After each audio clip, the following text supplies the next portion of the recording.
Il est 16h sur Europe 1. Le flash avec vous, Émilie Dez. Bonjour Stéphane, bonjour à tous. Il n'y a pas d'explosion des cas de Covid à l'école, assure le ministre de l'Éducation nationale, Jean-Michel Blanquer, mais plutôt en avant la forte hausse du nombre de tests pour les enfants.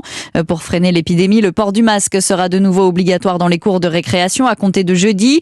Les enfants fragiles âgés de 5 à 11 ans pourront recevoir leur première dose dès le 15 décembre. 8 millions de créneaux supplémentaires vont d'ailleurs être ouverts, précise le porte-parole du gouvernement. L'exécutif qui a pris de nouvelles mesures pour contenir la 5e vague, notamment la fermeture des discothèques pour 4 semaines et l'extension du télétravail. Elisabeth Borne annonce d'ailleurs que des contrôles seront effectués la semaine prochaine dans les entreprises. La ministre du Travail qui précise aussi que le chômage partiel va être remis en place dans le secteur de l'événementiel et pour les discothèques.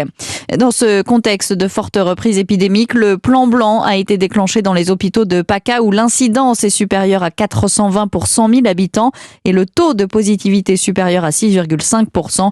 Le plan blanc qui a déjà été déclenché à Strasbourg, Colmar, Mulhouse et Lyon.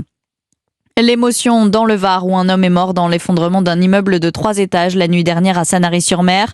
Il est fort probable qu'il soit le père du bébé retrouvé avec sa mère dans les décombres. Tous deux étaient conscients. 2 personnes sont toujours recherchées dans les décombres. Il s'agirait d'une personne âgée et de son fils. Pour le maire de Sanary, l'immeuble qui s'est effondré n'était en rien vétuste. La piste d'une fuite de gaz est privilégiée. Emmanuel Macron poursuit son tour de France des territoires. Après Marseille et les Hauts-de-France, il est aujourd'hui dans le Cher avant de gagner l'Allier demain. Le chef de l'État qui passera notamment par Vichy, le premier président à s'y rendre depuis Valéry Giscard d'Estaing en 1978.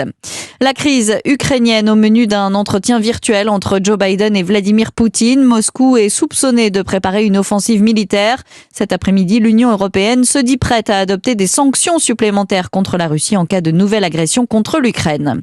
Le sort de l'Olympico entre Lyon et Marseille sera tranché demain par la commission de discipline. La responsabilité de l'OL qui plaide un acte isolé va être étudiée. Le match entre Lyon et Marseille avait été stoppé net après un jet de bouteille en plastique sur Dimitri Payet. Ce soir, c'est la dernière journée de la phase de groupe de la Ligue des Champions. Le PSG est déjà qualifié pour les 8e de finale, reçoit Bruges à 18h45. En tennis, Guy Forget annonce quitter la direction des tournois de Roland-Garros et du Masters 1000 de Paris. Son contrat prenant fin le 31 décembre. Les raisons de son départ n'ont pas été précisées. Sa succession sera annoncée dans les prochains jours.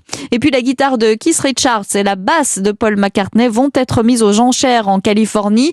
De quoi raviver la guerre entre les Rolling Stones et les Beatles. La Gibson de Keith Richards devrait gagner selon les estimations. Résultat le 30 janvier.